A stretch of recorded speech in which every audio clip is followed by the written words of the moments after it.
Hi friends, எப்படி இருக்கீங்க? எல்லாரும் நல்லா இருக்கீங்கன்னு நினைக்கிறேன். எல்லாரும் நல்லா இருக்கணும்னு நான் ப்ரேயர் பண்ணிக்கிறேன். இப்போது இன்றைக்கி நாங்கள் ஒரு ஃப்ரூட்ஸ் பிரியாணி தான் செய்ய போகிறேன். பைனாப்பிள், பொமக்ரானேட் எல்லாம் போட்ட ஒரு ஃப்ரூட்ஸ் பிரியாணி. இதில் வந்து சிக்கன் வந்து நல்லா ஃப்ரை பண்ணி தான் நம்ம போடுறோம். இது வந்து ரொம்ப டேஸ்ட்டாக இருக்கும், ரொம்ப நல்லாயிருக்கு. நான் நிறைய பிரியாணி செஞ்சுருக்கேன். அதில் வந்து இந்த பிரியாணி தான் எல்லோரும் ரொம்ப நல்லா இருக்குன்னு சொல்லியிருக்காங்க. கண்டிப்பாக இந்த பிரியாணியை ட்ரை பண்ணுங்கள். இப்போ இதை எப்படி செய்யலான்னு பார்க்கலாம் வாங்க. இப்போது நம்ம வந்து ஒரு கிலோ சிக்கன் வாங்கியிருக்கோம். 1 கிலோ சிக்கனுக்கு 1 கிலோ அரிசி போட்டு தான் நம்ம பிரியாணி செய்ய போகிறோம். இப்போ இதில் வந்து நம்ம வந்து பச்சை மிளகு, இஞ்சி வந்து நான் நல்லா இடித்து வச்சுருக்கேன். பச்சை மிளகு, இஞ்சி இது நம்ம இதில் போட்டுடலாம். இது நல்லா போட்டு நம்ம நல்லா பிணைஞ்சி வச்சுக்கலாம். இதில் வந்து கொஞ்சம் தயிர் நம்ம ஊற்றிக்கணும். கொஞ்சம் தயிர் ஊற்றி இது நல்லா மிக்ஸ் பண்ணி நம்ம வச்சுக்கலாம். இப்போ நம்ம வந்து இதுக்கு தேவையான அளவுக்கு சால்ட் நம்ம போட்டுக்கலாம். அதே மாதிரி நம்ம ஒரு ஸ்பூன் மஞ்சள்தூள் நம்ம வந்து போட்டுக்கலாம். இது வந்து எப்போவுமே சிக்கன் வந்து பிரியாணிக்கு எல்லோரும் பெருசாக வாங்கிடுவாங்க. பெருசாக வாங்கிட்டாங்கன்னா அந்த உள்ளே வந்து வேகாது. வேகும், ஆனால் வந்து உள்ளே வந்து மசாலாலாம் பிடிக்காது. குழந்தைங்களுக்கும் கொடுத்துட்டா அது ஃபுல்லாக ஃபினிஷ் பண்ண மாட்டாங்க. இப்போது நான் வந்து தண்ணி வச்சுருக்கேன். தண்ணி அளந்தெல்லாம் வைக்கல, நிறைய வச்சுருக்கேன். இப்போ அரிசி வந்து நான் வந்து 4 கிளாஸ் அரிசி எடுத்திருக்கேன். அரிசி வந்து ஆல்ரெடி நான் ஊற போட்டிருந்தேன். ஒரு 10 நிமிஷம் ஊற போட்டிருக்கேன். ஜீரக செம்பா ரைஸ். இப்போ இது வந்து நான் இந்த அரிசி வந்து இதில் போடுறேன். இப்போது இதில் போட்டு நல்லா வேக வைக்கலாம். ஒரு 80% வெந்தால் போதும். இதில் வந்து நம்ம வந்து பிரியாணி லீஃப் நம்ம போடலாம். 2 ஏலக்காய் போடலாம். தேவையான அளவுக்கு உப்பு போட்டுக்கலாம். இப்போ இதை மூடி வச்சு நம்ம வேக வைக்கலாம். இப்போ இதை நம்ம ஊற வச்சு 1 hour ஆச்சு. இப்போ இதிலிருந்து நம்ம வந்து நல்லா பிழிஞ்சு எடுத்துடலாம். இதிலேருந்து இந்த தயிரெல்லாம் நம்ம ஊற்றி வச்சு நிறைய தண்ணி அப்படியே வந்திருக்கு, கறியிலேருந்தும் வந்திருக்கு. இதிலேருந்து தண்ணியெல்லாம் எடுத்துட்டேன். இப்போ நமக்கு வந்து இதில் வந்து இஞ்சி பூண்டு விழுது நம்ம வந்து கொஞ்சம் போட்டுக்கலாம். அதுக்கப்புறம் வந்து நம்ம மிளகாத்தூள் வந்து போடணும். இப்போ வந்து நான் காஷ்மீரி மிளகாத்தூள் கொஞ்சம் போடுறேன்.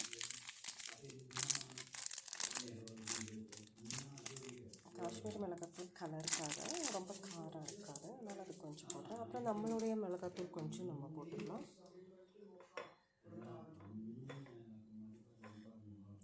இப்போ கரம் மசாலா ஒரு ஸ்பூன் போடுறேன். இது நம்ம வந்து நல்லா பிணைஞ்சிக்கலாம். காரம் வந்து எப்படி இருக்குன்னு பார்க்கணும். நான் ஆல்ரெடி பச்சை மிளகு நம்ம போட்டிருக்கோம். இப்போது இதில் வந்து நம்ம ஒரு லெமனோட ஜூஸ் வந்து ஒரு 1/2 லெமனோட ஜூஸ் வந்து நம்ம இதில் பிழிஞ்சிடலாம்.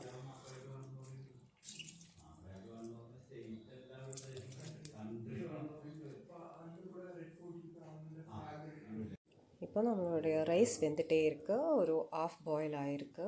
இப்போ இதில் வந்து நான் ஒரு லெமனோட 1/2 வந்து நான் இதில் ஊற்றுறேன். இதில் உப்பு கரெக்டாக இருக்கான்னு நம்ம செக் பண்ணிக்கணும் ரைஸில். ஏன்னா ரைஸில் திருப்பி உப்பு போட முடியாது. அதனால் அதை வேக வச்சுட்டு தண்ணி நம்ம இதிலிருந்து வச்சிடலாம். இப்போது இது அரிசி வந்து நல்லா வெந்துருச்சு. இப்போ நமக்கு ஒரு 80% வெந்திருக்கு. இப்போ இது உடனே நம்ம வடிகட்டிடணும். வடிகட்டி நம்ம நல்லா வளர வச்சிடலாம். நல்லா வடிகட்டி நான் ஒரு பாத்திரத்தில், நல்லா கொஞ்சம் அகலமான பாத்திரத்தில் போட்டு வச்சுட்டேன். நம்ம ஒரு பாத்திரம் வச்சு நம்ம அதில் வந்து ஆயில் ஊற்றிருக்கோம். ஆயில் நல்லா சூடாகுது. இப்போ வந்து நம்ம மேக்னேட் பண்ணி வச்ச சிக்கன் நம்ம இதில் எடுத்து ஃப்ரை பண்ணுறோம். இப்போ காரம்லாம் நம்ம அதுக்கு முன்னாடி கொஞ்சம் செக் பண்ணிக்கிறோம். இதில் வந்து நம்ம ஃப்ரை பண்ணிடலாம்.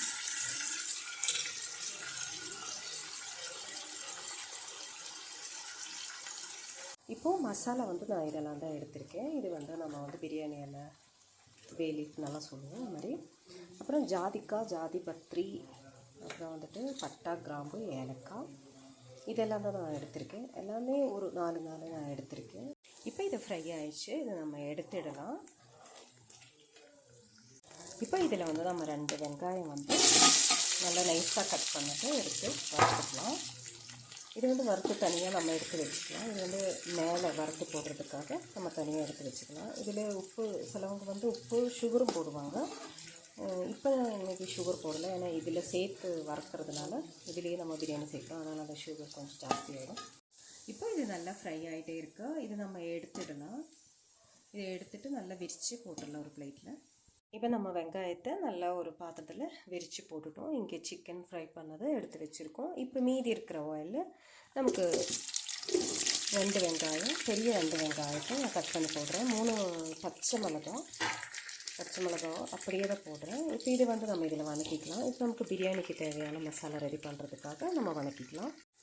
இப்போ நம்மளுடைய வெங்காயம் ஃப்ரை ஆகிட்டே இருக்குது. நமக்கு வந்து இதுக்கு தேவையான அளவுக்கு நம்ம உப்பு போட்டுக்கலாம். இப்போ கொஞ்சம் புதினா எடுத்துருக்கேன். இது வந்து நம்ம மிக்ஸி ஜாரில் போட்டு அரைச்சிட்டு வந்துடலாம். இப்போ நம்ம இஞ்சி பூண்டு விழுது நம்ம இதில் போட்டுடலாம். எல்லாமே வந்து 2 டீஸ்பூன் இஞ்சி, 2 டீஸ்பூன் பூண்டு நம்ம இதில் போட்டுட்டு நல்லா வதக்கிக்கலாம். இப்போ மட்டன் மசாலா 1 ஸ்பூன் நம்ம போடுறோம். அந்த 1 ஸ்பூன் மட்டன் மசாலா இதுக்கு வந்து போட்டு நல்லா கலக்கிக்கலாம். இப்போ 2 தக்காளி நம்ம வந்து இதில் நல்லா வதக்கிக்கலாம். இப்போ நம்மளுடைய மசாலா பவுடர் நம்ம கொஞ்சம் இது இப்போ போட்டுடலாம். பாதி வந்து நம்ம லாஸ்ட்டு போடணும். இப்போ போட்டுட்டு அதுக்கு மேலே நம்ம வந்து புதினா கொஞ்சம் ஃப்ரெஷ் பண்ணி வச்சுருக்கேன். இது வந்து நம்ம இதில் போட்டுடலாம். இது வந்து புதினா அப்படியே கூட போடலாம். புதினாவில் கொஞ்சம் ஃப்ரெஷ் பண்ணி வச்சுருக்கேன். இது அப்படியே போட்டுடலாம். அதுக்கப்புறம் நம்மளுடைய வறுத்து வச்ச சிக்கன் நம்ம வந்து இதில் போட்டுடலாம். நம்ம வறுத்து வச்ச சிக்கன் இதில் போட்டு நல்லா ஒரு மிக்ஸ் பண்ணிவிட்டு அதுக்கப்புறம் நம்ம ஸ்டவ் பண்ணிடலாம்.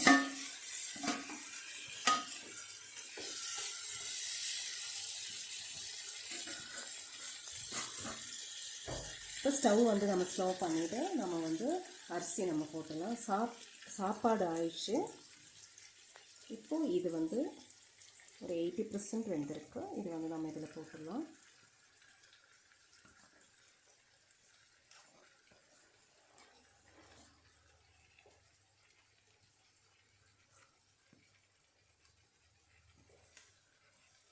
இது வந்து நல்லா கொஞ்சம் மீதி இருக்கிறது நம்ம போட்டுடலாம். கொஞ்சம் நல்லா இப்போ நம்ம வந்து ரைஸ் வந்து பாதி ரைஸ் போட்டுட்டோம். ஒரு லெவல் பண்ணிவிடுவோம். இதுக்கு மேலே நம்ம வந்து கொஞ்சம் நம்மளுடைய மசாலா நம்ம வந்து பொடிச்சு வச்சு நம்மளுடைய மசாலா தூள் கொஞ்சம் போட்டுக்கலாம். அதுக்கு மேலே கொஞ்சம் நல்லா மிக்ஸ் பண்ணிவிட்டு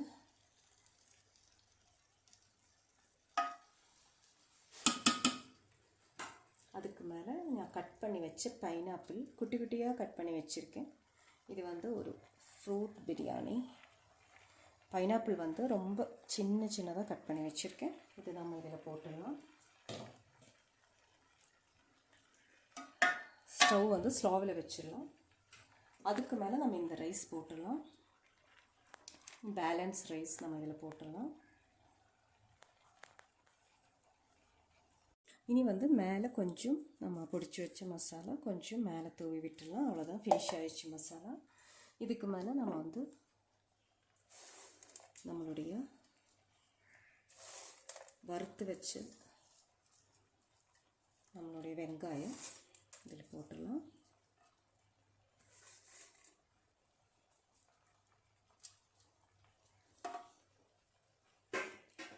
இப்போது நான் ஒரு 2 ஸ்பூன் நெய் இதில் போடுறேன்.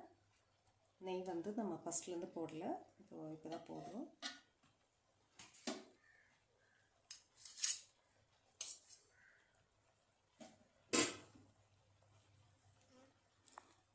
ரெண்டு ஸ்பூன் நெய் போடுறோம்.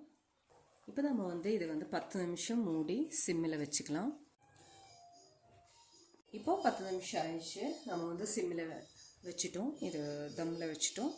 இனி வந்து நம்ம இதுக்கு மேலே வந்து கொஞ்சம் மீதி இருக்கிற வெங்காயம் ஃப்ரை பண்ணது போட்டுட்டு அதுக்கப்புறம் வந்துட்டு பொமக்ரானட் நம்ம வந்து சாப்பிட்ற டைமுக்கு நம்ம இது கரெக்டாக போட்டால் போதும்.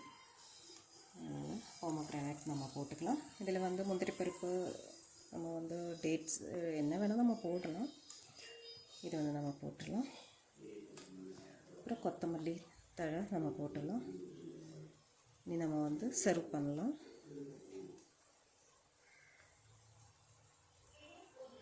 கடைசியாக நம்ம கொஞ்சம் நட்மேக் பவுடர் போட்டால் ரொம்ப நல்ல டேஸ்ட்டாக இருக்கும். இதுதான் நட்மேக். நம்ம வந்து இந்த மாசிக்காய் ஜாதிக்காய்னெல்லாம் சொல்லுவாங்க. இது வந்து நல்லா உடச்சிட்டு இதுக்குள்ளே இருக்க ஒரு காய் இருக்குது, இதே சேம் இதோட சின்னதாக இருக்கும்.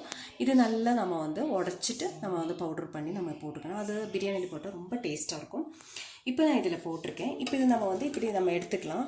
இப்படியே எடுத்து நம்ம வந்து பிளேட்டில் எடுத்துக்கலாம். அப்போ அடியில் மசாலாவும் மேலே வந்து ஒயிட் கலரும் வரும். இப்போ நம்ம ஃப்ரூட்ஸ் எல்லாம் போட்டிருக்கோனால ரொம்ப டேஸ்ட்டாக இருக்கும். அப்படி இல்லை அப்படின்னா நம்ம வந்து எல்லா இடத்துலையும் மசாலா வர்ற மாதிரி வேணும்னா அப்படி நம்ம எடுத்துக்கலாம். இல்லைன்னா அப்போது டபுள் கலர் வராது. எல்லா இடத்துலையும் மிக்ஸிங்காக இப்படி பண்ணிக்கலாம். இப்படி பண்ணி மிக்ஸ் பண்ணி நம்ம எடுத்துக்கலாம். இப்போ நான் கிளறிட்டேன். இது வந்து கீழே தான் மசாலா இருக்கும். இப்போ நம்ம வந்து கிளறிட்டோம். இப்போ நம்ம இப்படியே எடுத்து நம்ம வந்து பிளேட்டில் சர்வ் பண்ணலாம். இப்போ நம்மளுடைய பிரியாணி பிளேட்டில் போட்டாச்சு. ரொம்ப கலர்ஃபுல்லாக இருக்குது, ஃப்ரூட்ஸாக இருக்குது, நல்லா இருக்குது, ரொம்ப டேஸ்ட்டாக இருக்குது. கண்டிப்பாக ட்ரை பண்ணுங்கள்.